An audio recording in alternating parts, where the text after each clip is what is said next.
السلام علیکم ورحمۃ اللہ وبرکاتہ۔ امید کرتا ہوں آپ سب بخیریت ہوں گے۔ چلتے ہیں آج کے عنوان کی طرف۔ آج کی ویڈیو کا عنوان ہے بیٹیاں۔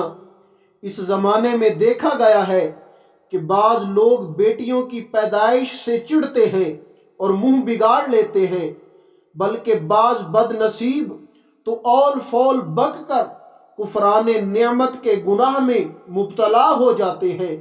واضح رہے کہ بیٹیوں کی پیدائش پر منہ بگاڑ کر ناراض ہو جانا یہ زمانہ جاہلیت کے کفار کا منحوس طریقہ ہے۔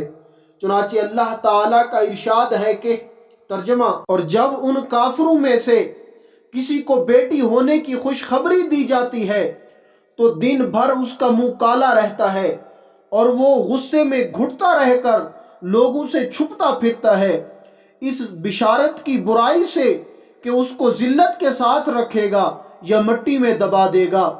ارے بہت ہی برا یہ حکم لگاتے ہیں۔ خوب سمجھ لو کہ مسلمانوں کا اسلامی طریقہ یہ ہے کہ بیٹیوں کی پیدائش پر بھی خوش ہو کر اللہ تعالیٰ کی اس نعمت کا شکر ادا کرے اور مدرجہ ذیل حدیثوں کی بشارت پر ایمان رکھ کر سعادت دارین کی کرامتوں سے سرفراز ہو۔ حضور صلی اللہ علیہ وآلہ وسلم نے مدرجہ ذیل حدیثیں ارشاد فرمائی ہیں۔ نمبر 1، عورت کے لیے یہ بہت ہی مبارک ہے کہ اس کی پہلی اولاد لڑکی ہو۔ نمبر 2، جس شخص کو کچھ بیٹیاں ملی اور وہ ان کے ساتھ نیک سلوک کرے یہاں تک کہ کفر میں ان کی شادی کی ہے تو وہ بیٹیاں اس کے لیے جہنم سے آڑ بن جائیں گی۔ نمبر 3، حضور علیہ السلام نے فرمایا کہ تم لوگ بیٹیوں کو برا مت سمجھو اس لیے کہ میں بھی چند بیٹیوں کا باپ ہوں۔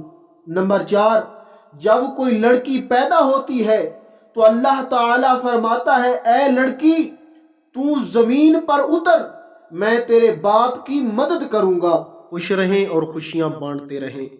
اگر آپ کو ہماری یہ ویڈیو اچھی لگی ہے تو اسے لائک، کمنٹ اور دوستوں کے ساتھ شیئر کیجئے، اور اگر ابھی تک آپ نے ہمارے چینل کو سبسکرائب نہیں کیا تو ہمارے چینل کو سبسکرائب کر لیجئے، اور مجھے اجازت دیجئے اگلی ویڈیو تک کے لیے اللہ حافظ۔